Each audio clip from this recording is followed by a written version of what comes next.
Elsa Reinhardt arrived in Nebraska expecting locks.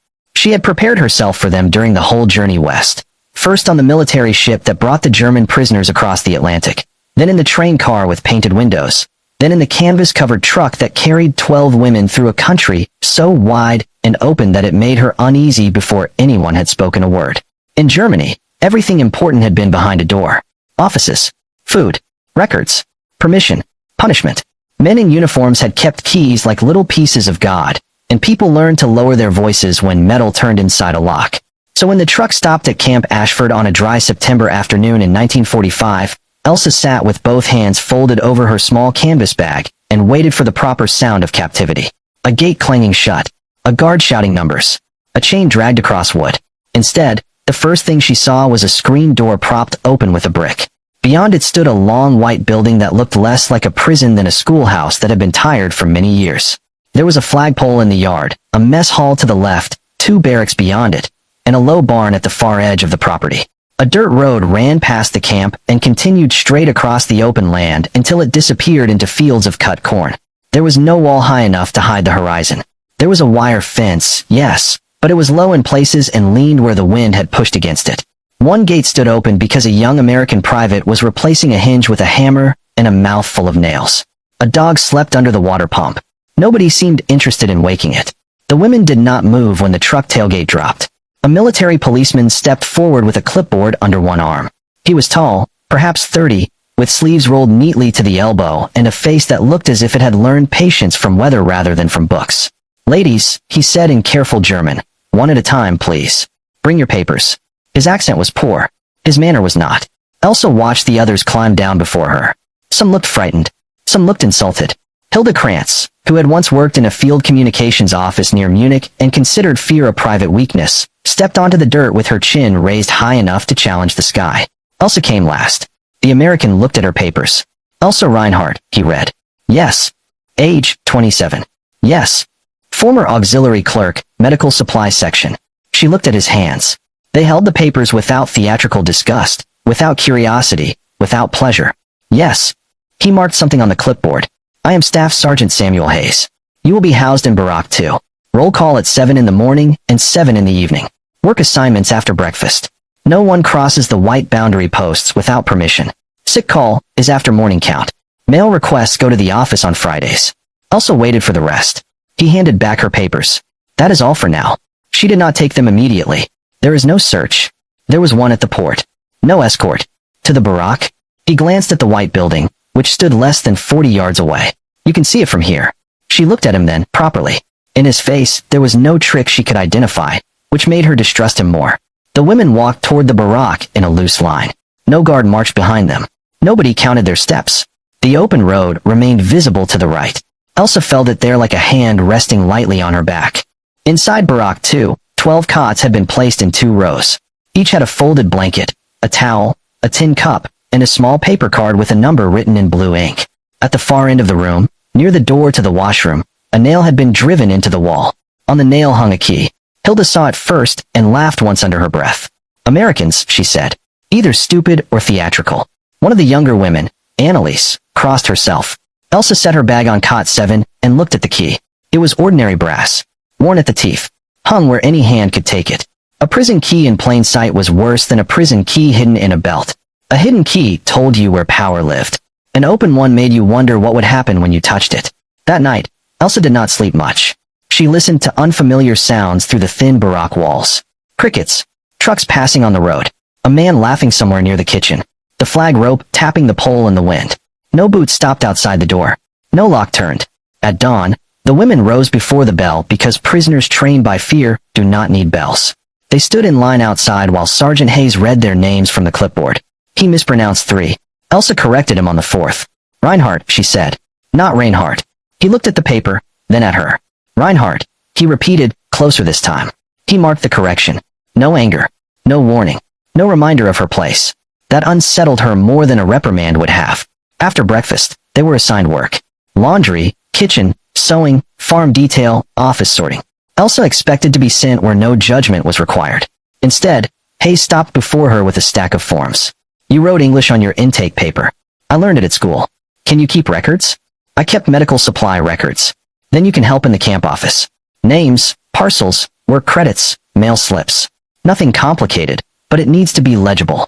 Hilda, standing nearby, muttered, "He gives a prisoner the lists." Hayes heard her. His face did not change. "I give work to whoever can do it." Elsa followed him to the office. It was a square room in the same white building with the open screen door. There were 2 desks, a map of the county, a stove not yet needed, and shelves full of labeled boxes. On one wall hung a calendar with a picture of a red barn in snow. Beneath it, on a hook beside the door, hung another key ring. Elsa stopped just inside. Hayes placed the forms on the desk.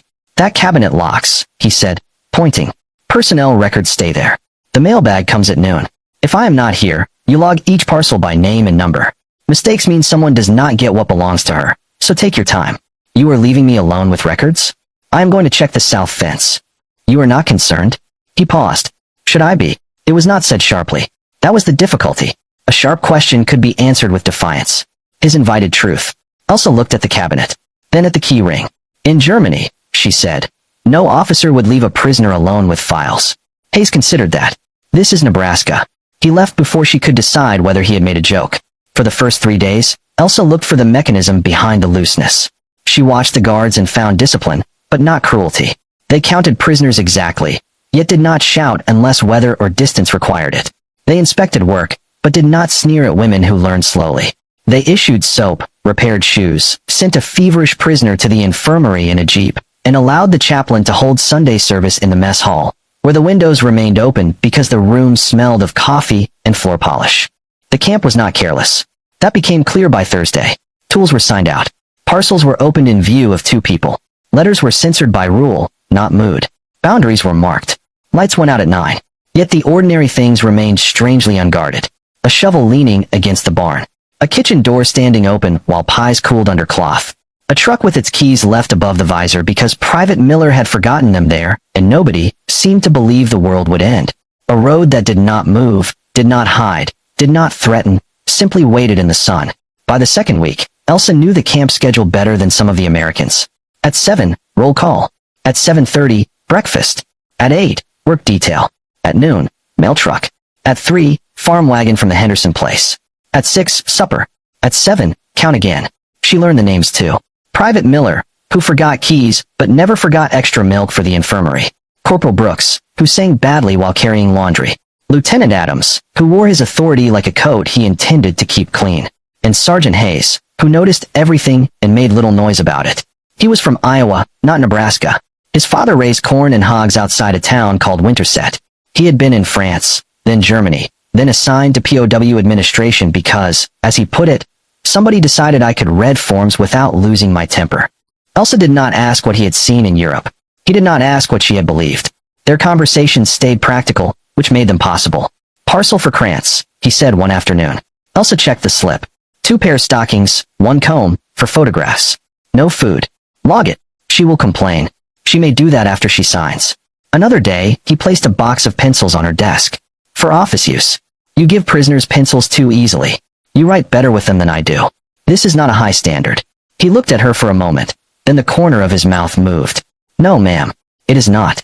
She should not have enjoyed that. She told herself she did not. Hilda noticed anyway.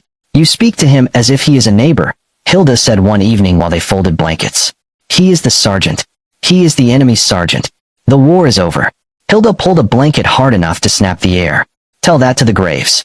Elsa said nothing, because Hilda's brother had died somewhere near Aachen, and grief did not become false just because it was inconvenient. Still, Hilda grew restless in a way that made the barack colder. She watched the road. She asked about train schedules. She volunteered for barn work because the barn sat nearest to the boundary posts.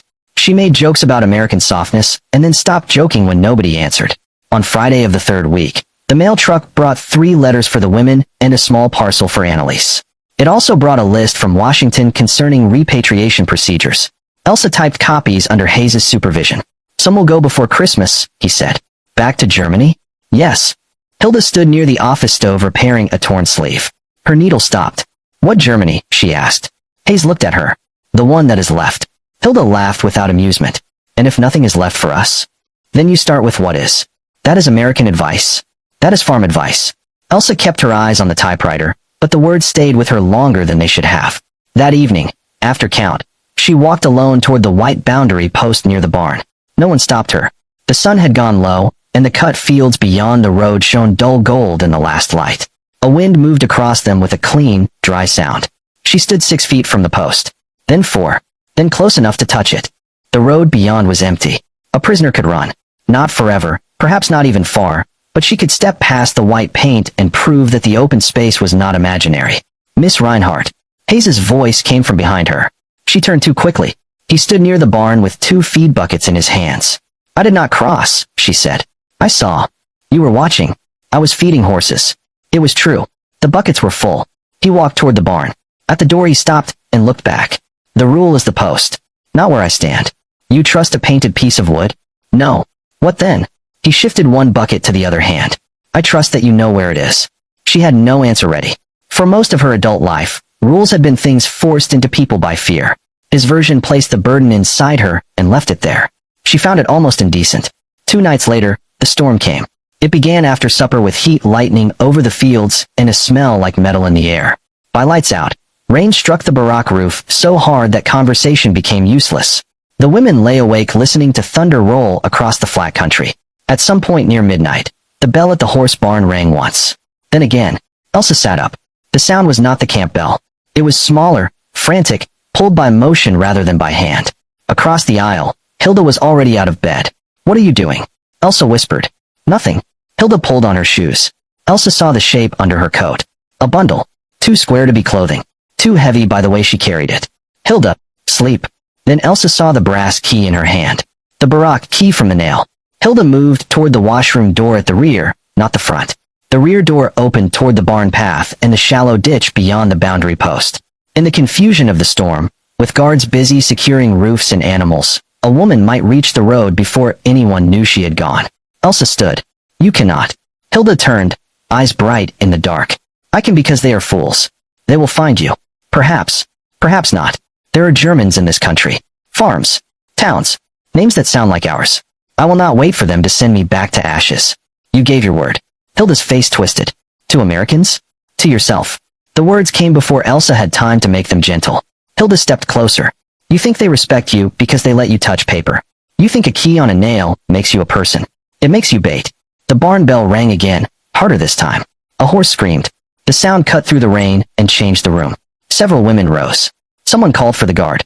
Outside, a shout answered from the direction of the mess hall. Hilda looked toward the rear door. Elsa looked at the key. If she shouted, Hilda would be stopped. If she did nothing, Hilda might escape or die in the storm, and every open door in the camp would close by morning. The women would be searched, marched, watched, punished, not because the Americans were cruel, but because trust once broken becomes expensive to rebuild. Elsa thought of the white boundary post. The rule is the post, not where I stand. Hilda pushed the rear door open and rain entered like thrown gravel. Elsa followed. The yard was chaos. Wind drove water sideways.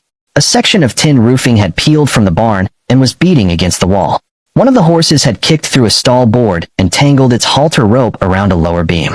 The animal fought blindly, making the bell rope jerk each time it reared. Near the office, 2 Americans struggled with a loose shutter. Another ran toward the mess hall. Nobody saw Hilda slip along the barn wall with the bundle under her arm. Elsa ran after her. Mud pulled at her shoes. Rain blinded her. Twice she nearly fell. Hilda reached the boundary post and kept going. Hilda, stop.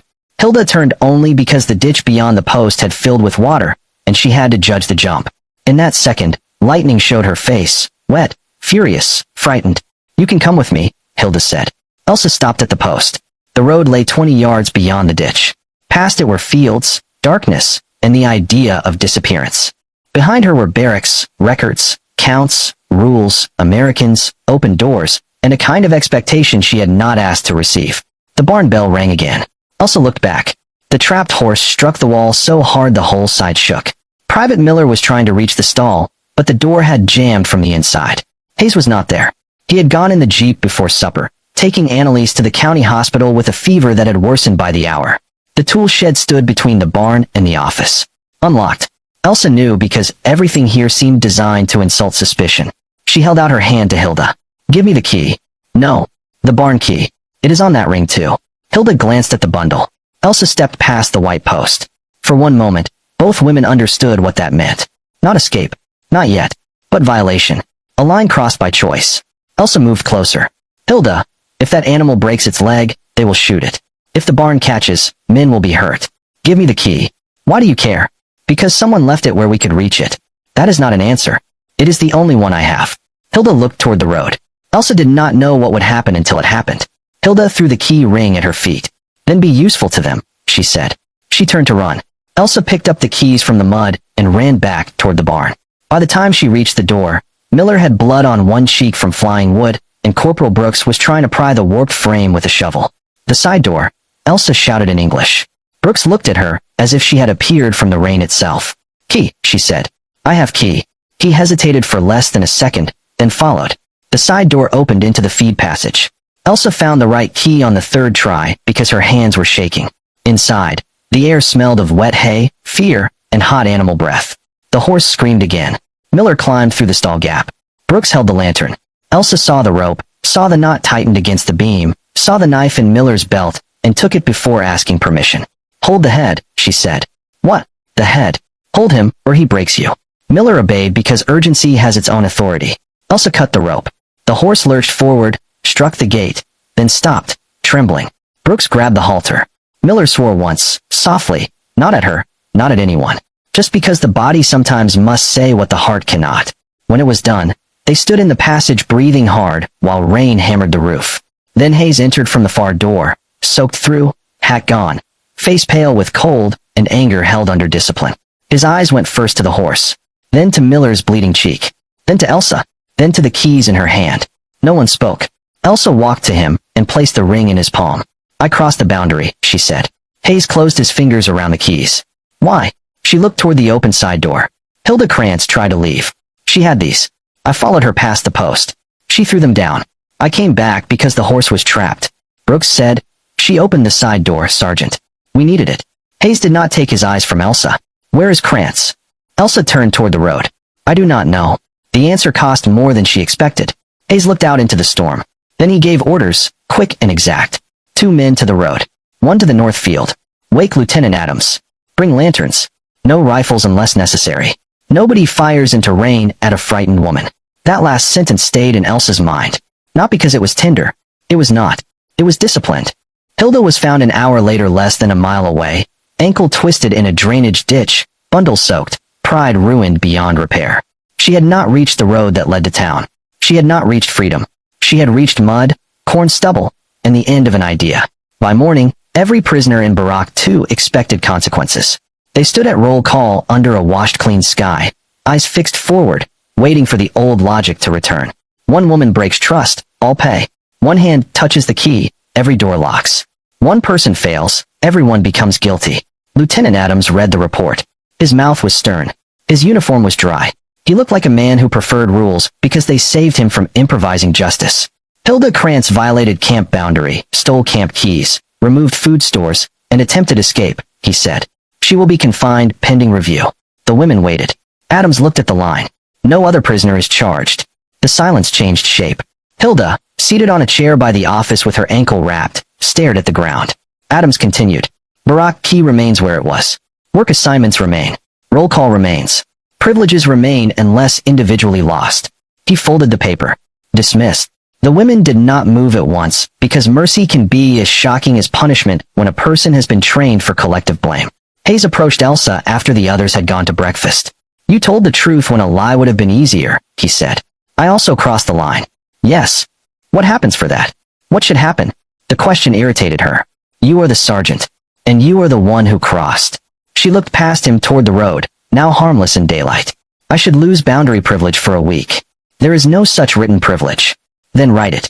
For the first time since she had known him, Hayes almost smiled fully. All right. 1 week. You stay inside the inner yard unless on assigned work. She nodded. And Miss Reinhardt. She looked back. The horse is alive. She swallowed once. I know. Private Miller says his cheek would look worse if you had not taken the knife when you did. He was holding it wrong. I will tell him that gently. He should learn quickly. Horses are not patient with American confidence. This time Hayes did smile, and it made him look younger than war had allowed him to be. After that night, something changed in the camp, though nothing visible moved. The key still hung on the nail. The screen door still opened and closed with its tired spring. The road still ran past the white boundary posts. Tools still leaned where men had left them, and the barn remained unlocked during work hours. What changed was Elsa's understanding of those things. The open door was not ignorance. The key was not bait. The road was not proof of weakness. The Americans had built a prison, yes, but inside it they had left room for a person to meet herself. That was more frightening than a lock, because a lock tells you the guard is responsible. Trust tells you that you are. In November, repatriation. She almost smiled. America has much farm advice. Most of what we know came from trying not to starve. The truck driver called for them to board. Elsa held the envelope against her coat. In Germany, when I teach again, I will remember this place. You were a teacher? Before the war found better uses for everyone. Hayes looked at her, as if he had discovered a piece of the record that should have been written earlier. Then Germany will need you. The simplicity of it struck her harder than praise. She climbed into the truck. As it pulled away, she did not wave at first. Then, when they passed the boundary post, she lifted one hand. Hayes lifted his in return. The camp grew smaller behind them. The road widened ahead. Years later, in a rebuilt schoolroom outside Würzburg, Elsa Reinhardt kept a brass key on a nail beside the classroom door. The children noticed it, of course. Children notice everything adults pretend is ordinary. One boy asked why she did not keep it in her desk. Elsa looked at the key, then at the rows of faces before her. Some had fathers who did not come home. Some had mothers who still saved string and bread crusts. All of them had inherited a country where too many people claimed they had only followed orders. She could have given a simple answer about convenience. Instead, she said, because a locked door is not the only way to keep a room safe. The boy frowned. What is the other way? Elsa took up a piece of chalk. By becoming the kind of person who does not steal what is trusted to him. The class grew quiet in the thoughtful way children become quiet when they sense the lesson has left the page. On the blackboard, she wrote a sentence in English first, then German beneath it. A person is proven when no one is watching. She did not tell them about the storm at Camp Ashford, not that day. She did not describe the white posts, the open road, the frightened horse, the woman in the ditch, or the American sergeant who had understood that station orders came for 6 of the women, including Elsa. By then, the fields had been cut clean, the air had turned sharp, and the camp stove smoked every morning before breakfast. Hilda was walking again, quieter than before, though not softer. She and Elsa never spoke of the storm except once, when Hilda stopped beside her cot the night before departure. You should have come, Hilda said. Elsa folded a shirt into her bag. No, you do not even wonder? I wonder every day. Hilda studied her. Then why? Elsa looked at the key hanging by the washroom door. Because I wanted to know what kind of person I was when the door was open. Hilda had no answer for that. Or perhaps she had too many. The next morning, the 6 women stood by the truck with their bags. Lieutenant Adams checked the list. Private Miller loaded parcels. Corporal Brooks made a poor joke about German winters and was ignored by everyone with dignity. Hayes came last, carrying a small envelope. He handed it to Elsa. Your work credit balance. Receipts included. Also a letter of conduct for the repatriation office. She opened the envelope enough to see the papers inside. You wrote this? Yes. What does it say? That you kept accurate records, assisted during an emergency, and conducted yourself honorably. The word sat between them longer than either intended. Honorably. In Germany, that word had been shouted by men who confused obedience with virtue. Here, it had been written quietly by a man who had watched her when nobody else was close enough to stop her. Thank you, she said. Hayes nodded. You earned it. The truck engine started. Elsa looked once more at the camp. The white building. The open screen door. The barn roof repaired after the storm. The road that had frightened her by asking nothing aloud. Sergeant Hayes. Yes. When you leave a key where prisoners can reach it, many things can happen. I know. Why do it? He put his hands in his coat pockets and looked toward the fields before answering. My father never locked our barn unless there was weather coming. Said a lock keeps out a thief, but it also teaches the honest man he was suspected first. That is farm advice? Yes, ma'am. Strength was not always the hand closing around a prisoner's arm. Sometimes strength was a key left visible. Sometimes it was a door left open. Sometimes it was a nation victorious enough to feed its enemies, disciplined enough to judge one person at a time, and confident enough to expect decency before demanding fear. Elsa placed the chalk down and looked at the children. Now, she said, write your names carefully. A name is something you must learn to carry well. They bent over their papers. Outside, the schoolyard gate stood open in the morning light. Thank you so much for watching this story with us. If this video sparked your interest, please leave a like and subscribe to the channel so we can continue exploring ancient history together. And if you enjoyed this video, you're going to love this next one right here. Click on the screen to watch it now.